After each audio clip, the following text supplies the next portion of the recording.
Olá, seja muito bem-vindo ao Violino Didático. Eu sou o Jean de Oliveira e no vídeo de hoje nós temos o imenso prazer em receber a Teacher Training da metodologia Suzuki, a única Teacher Training de violino no Brasil. Sim.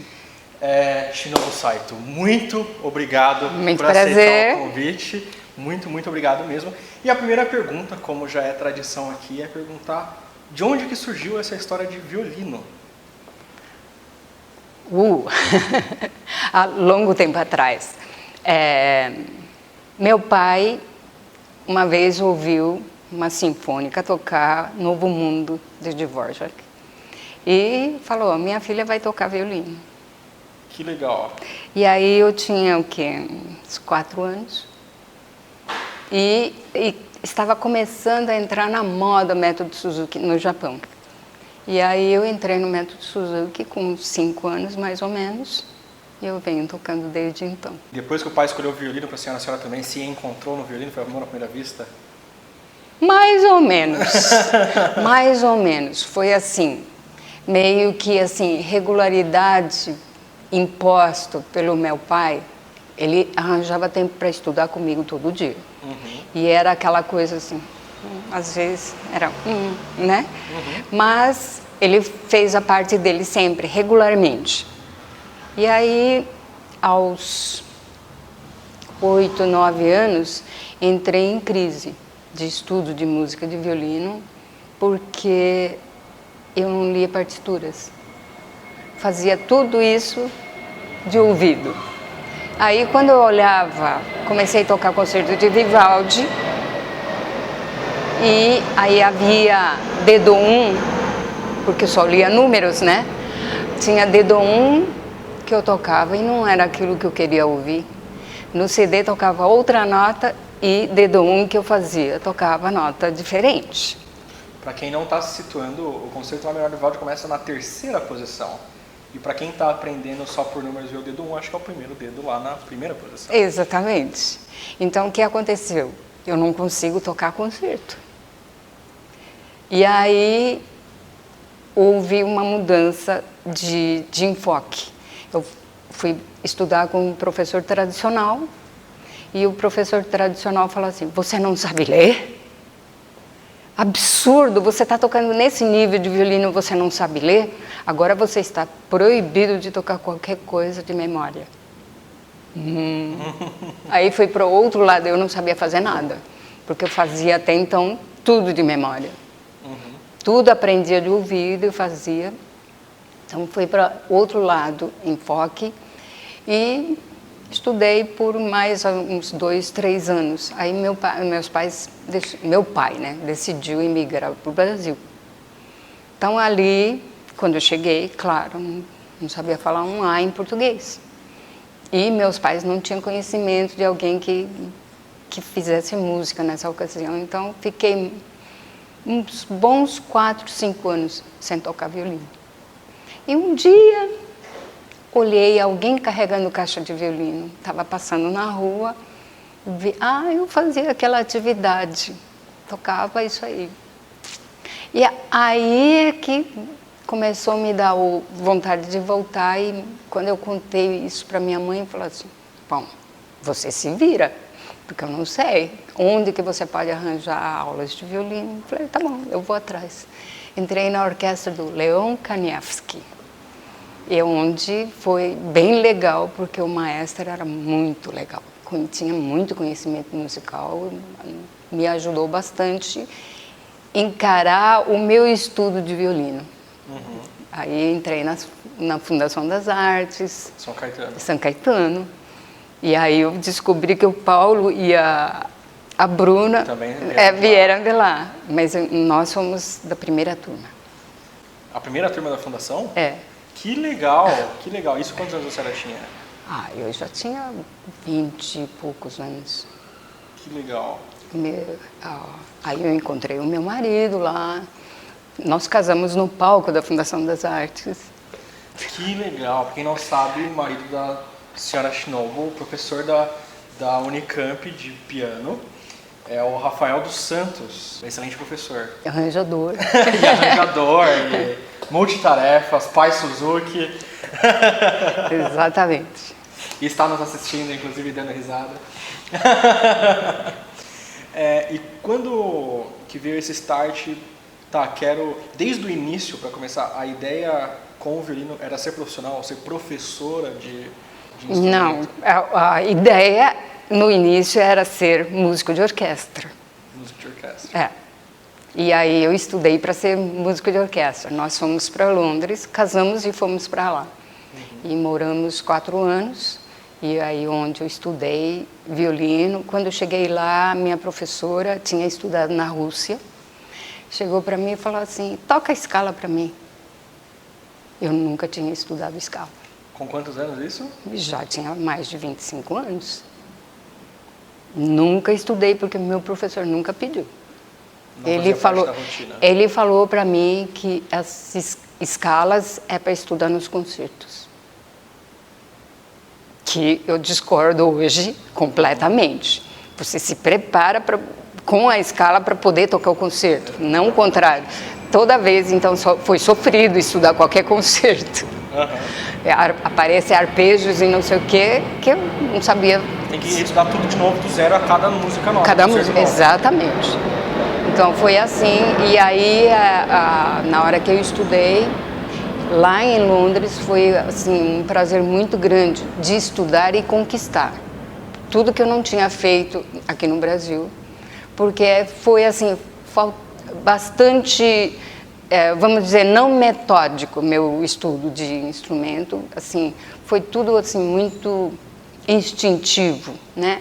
O próprio professor nunca foi assim considerado garoto prodígio, não sei o quê, que ele não tinha um estudo regular. Então, ele falou essas coisas absurdas para mim e eu acreditei na época. Era referência. E aí quando eu cheguei lá, então aí que de repente começou, meu estudo não valeu nada. É a partir daqui que eu vou refazer tudo.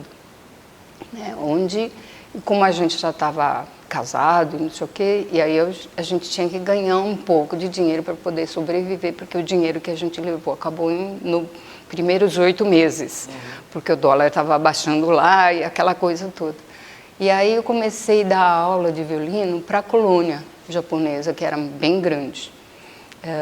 Aí nós conseguimos sobreviver para os 4 anos lá, e aí que a gente começou a ficar um pouco mais consciente de o que é o estudo de violino, né? Como tem que ser feito no tradicional, por que eles fazem tanta escala, tantos estudos.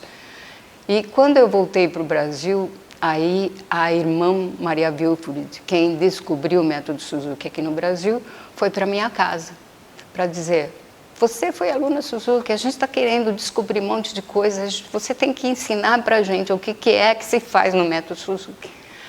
E me convenceu que eu tinha que trabalhar com o método Suzuki. Tem uma coisa que eu não gosto, justamente falta de leitura.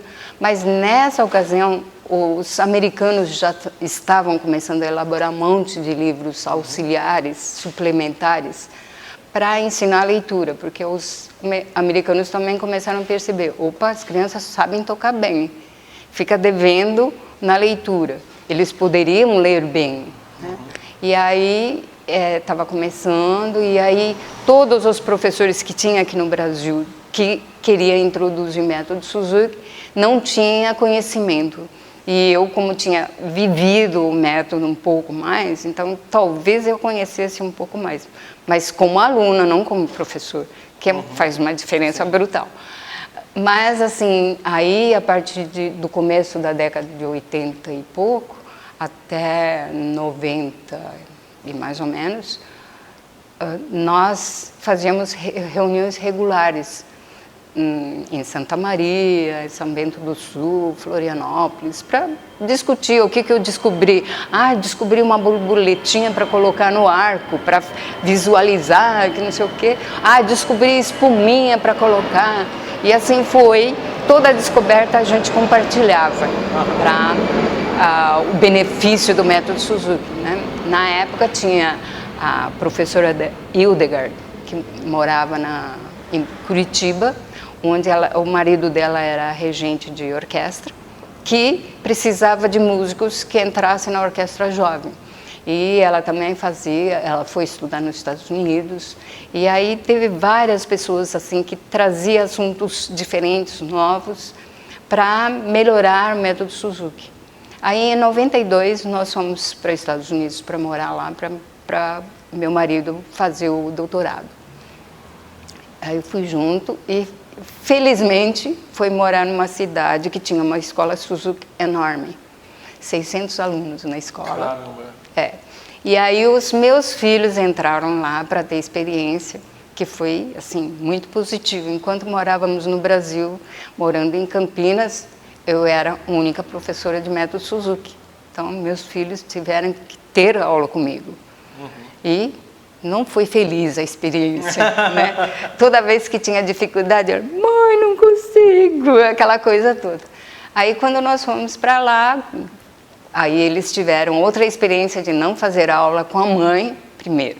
Segundo, eles tiveram um professor, não uma professora, que também teve uma diferença, né, no sentido de eles acharem que não é só a mulher que dá aula de violino, né? E eles viram várias coisas e na hora que eles foram para a escola, na escola tinha a orquestra sinfônica. E aí a experiência que eles tiveram, começando na orquestra de cordas, para mudar para a orquestra sinfônica, e como eles faziam aula particular de violino, destacavam em relação àquelas que não fazem aula na escola de música particular. Então eles sempre sentavam no ponto estratégico, ou era as palas de segundos, ou era as palas de primeiros, ou então que eles tinham quartetos da escola, formado pelos alunos da escola, mas que é um quarteto de cordas, né? Então aí eles tiveram uma experiência assim tão positiva que eu falei, nossa, mas como dá certo tudo isso, né? E que aí reforçou a minha crença, né, de que o método Suzuki dá certo. Aí eu vi como é que a escola, onde tem 600 alunos, pode manter 5 orquestras de cordas diferentes, no níveis diferentes, de idade diferente. Mas tinha criança de 7 anos na orquestra média, ou então criança de 12 anos que já tinha terminado o concerto de Mozart, está na orquestra de cordas mais avançada. Daí a gente viu, então, a leitura caminha junto, né? E eles tocavam super bem. Aí eu comecei a participar das conferências Suzuki, como professora Suzuki, etc. Então, minha experiência como professora tem muito gigante. tempo. Muito tempo. Ficamos sabendo também que a senhora conheceu o Suzuki em pessoa. Sim, eu tive algumas aulas com ele. Como foi essa experiência? Olha, chegando lá, eu ganhei uma bolsa da província do Japão. E aí eu fui como bolsista para lá e fui para a faculdade lá para fazer algumas aulas. E nas férias eu fui morar em Matsumoto para fazer aulas com ele. É excelente, ele é baixinho, fumava muito, mas ele trabalhava... Esse exemplo vocês não sigam. Ele trabalhava 365 dias por ano. Não tinha feriado, não tinha domingo. Se ele estava lá, domingo tinha aula. Que legal. Ele não dava aula porque ele não estava lá em Matsumoto. Ele tinha ido fazer conferência em algum outro lugar, ou tinha viajado. Mas se ele estivesse lá, tinha aula todos os dias. Que legal. E um pouco mais da formação da senhora, quais foram as universidades, ou cursos, ou professores que foram, situações, não necessariamente cursos, mas que foram importantes, que a senhora hoje, da visão de hoje, vê, putz, esse momento foi importante, esse professor então, foi importante. Essa experiência na cidade de Iowa, enquanto eu fazia o doutorado, ter morado em Iowa, porque na cidade de Iowa tem justamente a escola Suzuki, que chama escola... School of Music, Prussian School of Music, né? E lá, a minha experiência, quase mais importante do que o curso de doutorado, foi essa experiência dentro da escola Suzuki, que é onde eu consegui ver, a partir de crianças de 2, 3 anos até 17 anos, né? Quando eles optam para fazer música ou não, vão para a faculdade. Aí eles saíram do ensino de método Suzuki, né? E lá a senhora assistia ou assistia Eu e dava aula também? Eu trabalhei lá, dei aulas. Chega lá e você se inscreve para ser professor. Em geral, os alunos de doutorados são aceitos na escola para ficar o tempo que eles ficam na universidade, porque sempre há falta de bons professores Suzuki. Então foi uma oportunidade muito boa para mim e experiência muito boa para os meus filhos. Que foi educado da maneira Suzuki. Eles foram realmente educados método Suzuki. Que legal. E a senhora lembra qual foi o primeiro trabalho remunerado com violino? Olha, eu comecei a dar aula quando eu voltei de Londres. Então, comecei a dar aula no meu estúdio em 1981. E quantos anos a senhora tinha? Anos? Eu já estava casado, já tinha filho. Mas foi o primeiro trabalho remunerado com violino? Não. Com o violino, foi na Orquestra Sinfônica Filarmônica de São Paulo, com Simon Blesch, em 1970. Que legal, que legal. De todos esses anos, eu acredito que a senhora já foi professora de centenas, milhares de alunos. E eu sei que a ideia da filosofia da metodologia Suzuki não é necessariamente formar músicos. E sim formarem seres humanos melhores, mas mesmo assim que eu tenho certeza que a audiência está curiosa. Conta alguns casos de alunos da senhora que hoje em dia estão super bem violinisticamente falando. Bom, tem vários exemplos de ex-alunos. Tem um aluno que está terminando o doutorado em Minneapolis agora. Tem um outro aluno em Albuquerque, que está fazendo aula de violino com o Carmelo. E vai terminar agora em maio, né? Está terminando o curso de professor Suzuki, porque ela tem mestrado em método Suzuki, né? Com a Susan Campbell. Tem os alunos, antes de eu ir para os Estados Unidos, que agora moram lá, nos Estados Unidos, e que tocam nas orquestras por lá. Eu tenho um ex-aluno de viola, que mora em Paris. Tem um duo de piano, foi aluno do meu marido, acabou fazendo Unicamp com ele, etc. E depois foi fazer Escola Superior de Paris. Bravo. E continua lá, acho que já mora por lá uns 8 anos.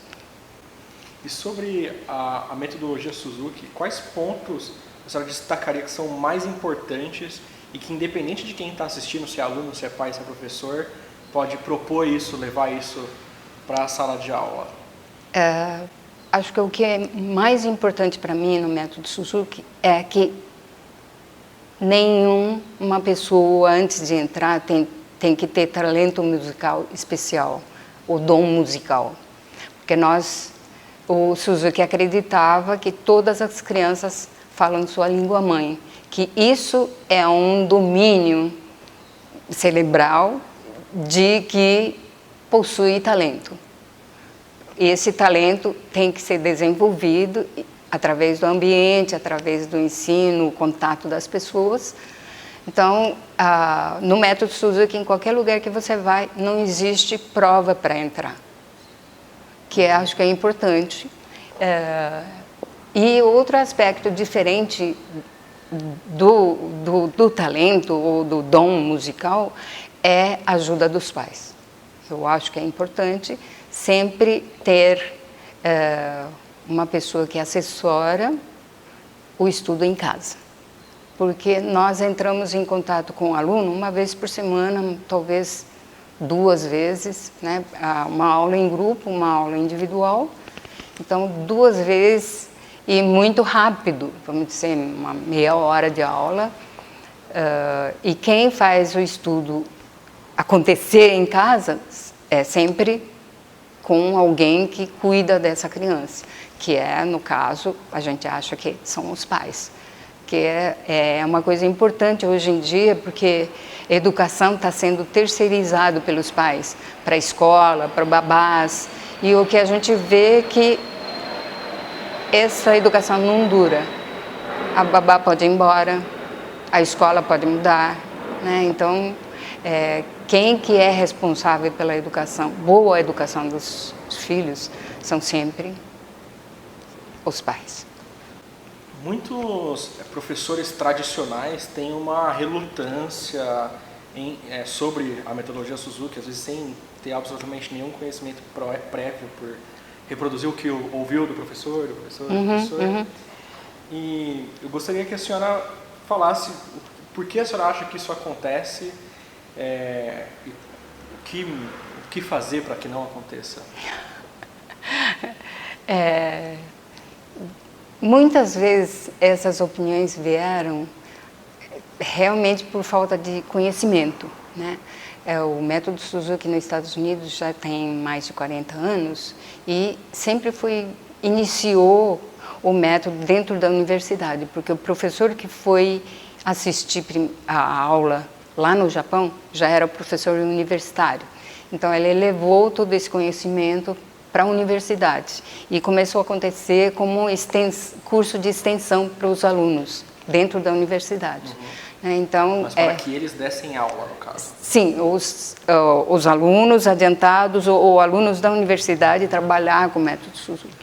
E para isso sempre aconteceu os cursos preparativos para os professores terem noção de o que trabalhar, como trabalhar, né, o que está acontecendo agora, né, bastante. E só eu, ano passado, devo ter dado umas 10 cursos de filosofia. Então, eu tenho feito repetido bastante curso de filosofia, onde começa a ter um conhecimento diferente do que havia, né? Antigamente, eles falavam, então, os americanos, que não era do método Suzuki, falavam, imitação, robótica, e ensino de massa e aquela coisa toda.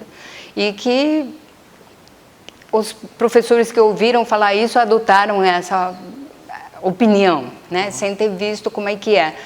A aula dentro do método Suzuki é muito importante dizer que inicia com aulas individuais. Porém, como é agradável, é muito gostoso fazer aula em grupo, na aula em grupo a gente compartilha o conhecimento e a participação. E as crianças gostam muito, né? Como a gente gosta de fazer música de câmara, as crianças gostam de tocar juntos e mostrar o que sabe fazer, não sabe fazer. Como é que faz para conseguir fazer o que você está fazendo? E essas perguntas é uma coisa muito boa dentro do grupo, né?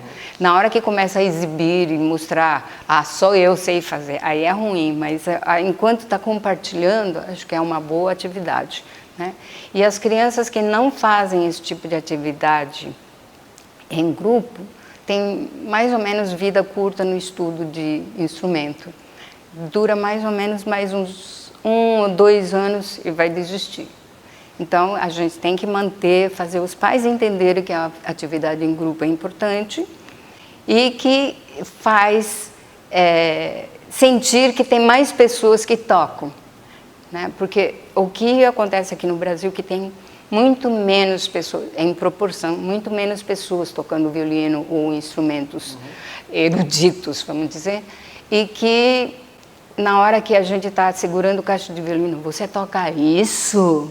E tem muitas crianças que não querem nem levar a caixa de violino para a escola, porque justamente eles vão falar, toca violão, toca guitarra, é muito melhor do que tocar violino, né? E eles gostam de violino, por acaso. E aí eles não querem levar, não querem expor, mas agora, no momento, está acontecendo exatamente o contrário. Começa a ficar legal. Tem crianças que estão no ensino médio, né? Tá chegando no colegial, e eles falam assim, entrei num grupo de rock e eu toco violino. Falei, que legal, que atividade boa. Aí eles falam, estou tirando essa música de ouvidos, Shinobu, você pode verificar para mim se está certo, se a nota está certa? Aí a gente faz essa atividade. Aí, de repente, ele é aceito no grupo de rock tocando violino. Caso alguém, nossos queridos inscritos, que estão assistindo e que gostaram, querem ser aluno Suzuki, porque... aluno Suzuki no sentido de professores capacitados e habilitados, etc., querem ser aluno Suzuki ou querem ser alunos da senhora. Como eles devem proceder? Bom, entrar no site da Associação Suzuki das Américas e verifique se esse professor que você está procurando já tem registro lá. E aí você certifica que esse professor tem curso feito Suzuki, né? Porque é muito fácil usar o livro Suzuki. E usar simplesmente só o livro não o faz tornar professor Suzuki. Porque atrás daquelas músicas tem uma maneira específica de como trabalhar. Porque a fluência do aluno Suzuki é como fluência de língua, né? Eles falam fluentes, mesmo que a música seja fácil, mas adequado para a idade, e eles tocam as músicas fluentes. E esse tem um segredo de como trabalhar, né? E aí é importante verificar que as pessoas que você procura têm feito cursos registrados na associação. É comum quando quem está assistindo a internet o tempo todo, que é o caso, eu acredito, da maioria dos inscritos, joga lá no YouTube, eu quero ver o concerto X. E vê uma criança de 9 anos de idade, 12 anos de idade, tocando aquele concerto muito melhor, às vezes, do que a pessoa consegue se imaginar, se projetar tocando. E a pessoa fica só com aquela fotografia daquele momento. Sim. Eu vi uma criança de 12 anos de idade tocando melhor do que eu me acho capaz de tocar. E não sabe que por trás disso, se a criança está com 12 anos e está tocando super bem, provavelmente ela já toca violino há uns 10 anos. Com certeza. Começou com uns 2 anos de idade, 3 anos, 4 no máximo, e com 12 está tocando bem. Então já são aí vários anos de estudo, pelo menos 6, 7 anos de estudo. Por que eu fiz essa introdução? Porque eu gostaria que a senhora falasse um pouco para o pessoal, às vezes até para acalmar eles que querem resultado logo, quero tocar Paganini em 1 ano, a gente sabe que não é assim que as coisas funcionam. Como que funciona o processo de aprendizado? Realmente, assim, é difícil dizer como é que essas crianças, por exemplo, uma criança de 4 anos consegue dar conta de tocar concerto de Vivaldi com mudança e tudo, né?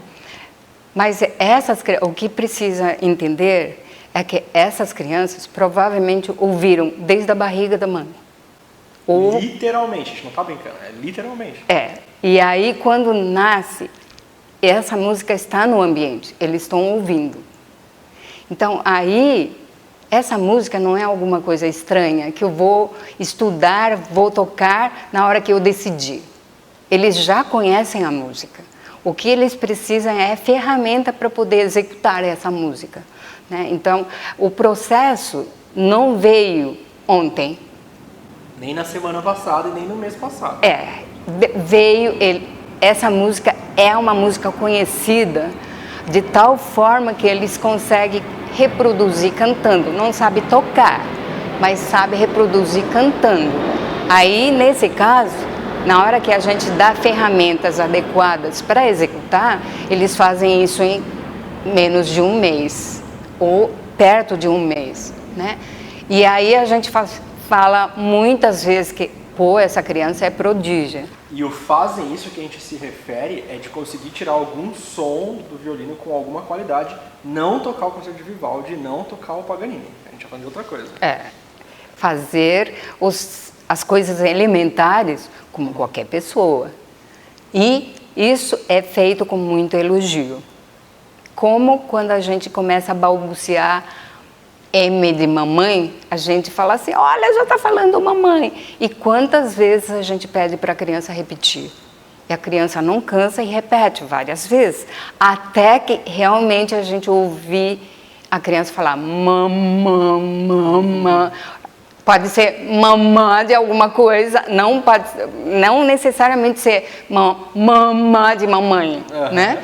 Mas eles estão repetindo e a gente elogia e repete várias vezes.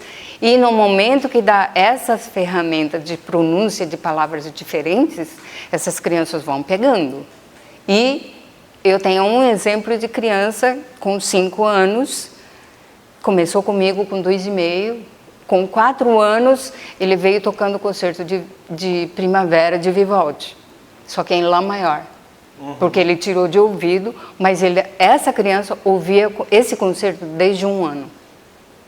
Então, ele sabia a melodia, não sabia que corda começava, e ele foi tirando de ouvido e ele conseguiu reproduzir a primeira frase fazendo tudo na corda Lá.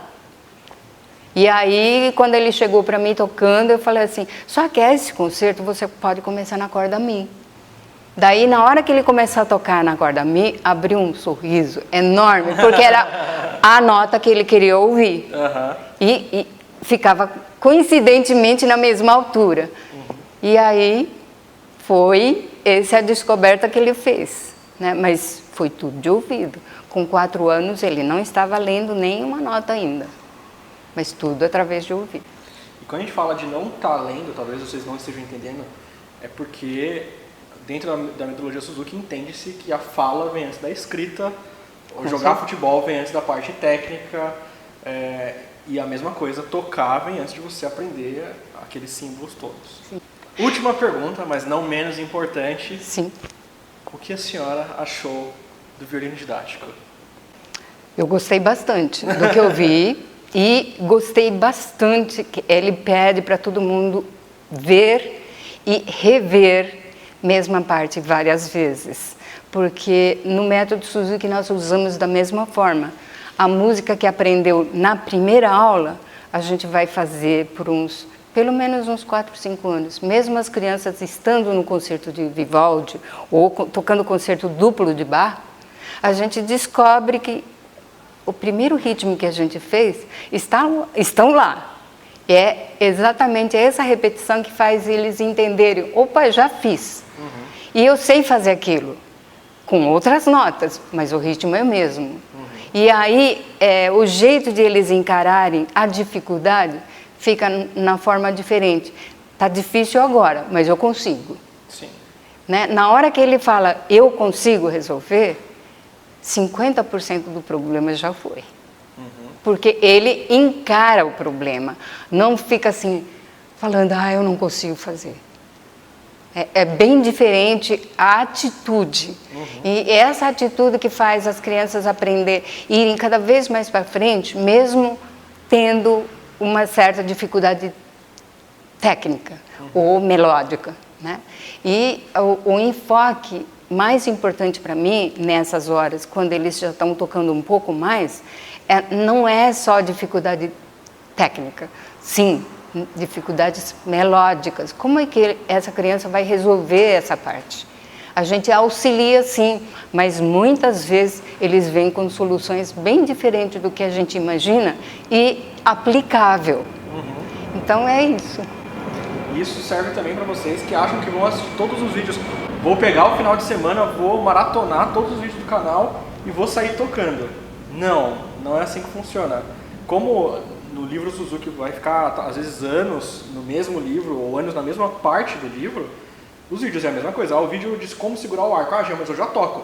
Volta lá para rever toda semana, pelo menos.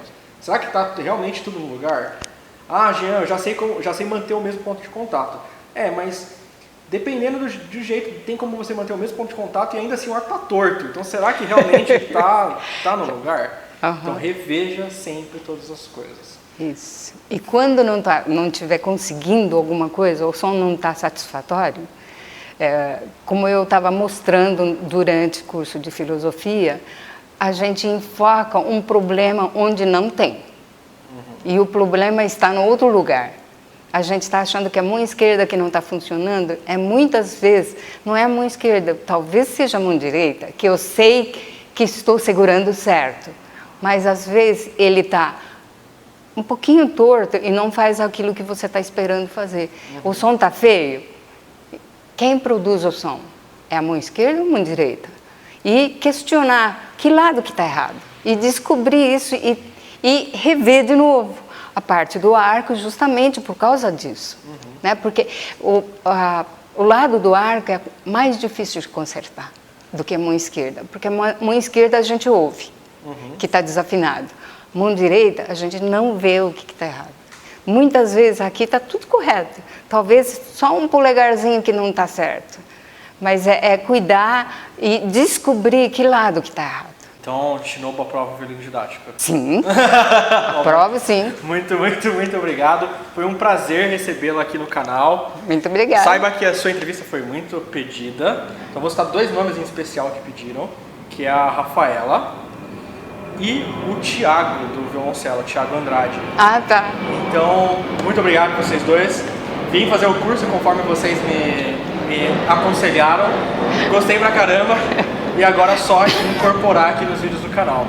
Muito obrigado. Se você gostou desse vídeo, não esqueça de clicar aqui embaixo no gostei, no joinha. Deixa o seu comentário. Ficou alguma dúvida que eu vou responder os seus comentários? Ou o que mais você quer ver aqui no canal? Que outros entrevistados você quer ver e tudo mais. Se é a primeira vez que você vê um vídeo do Violino Didático, inscreva-se no canal para receber os próximos vídeos.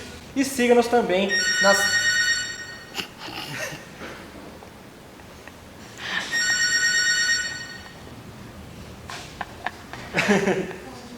E siga-nos também nas redes sociais.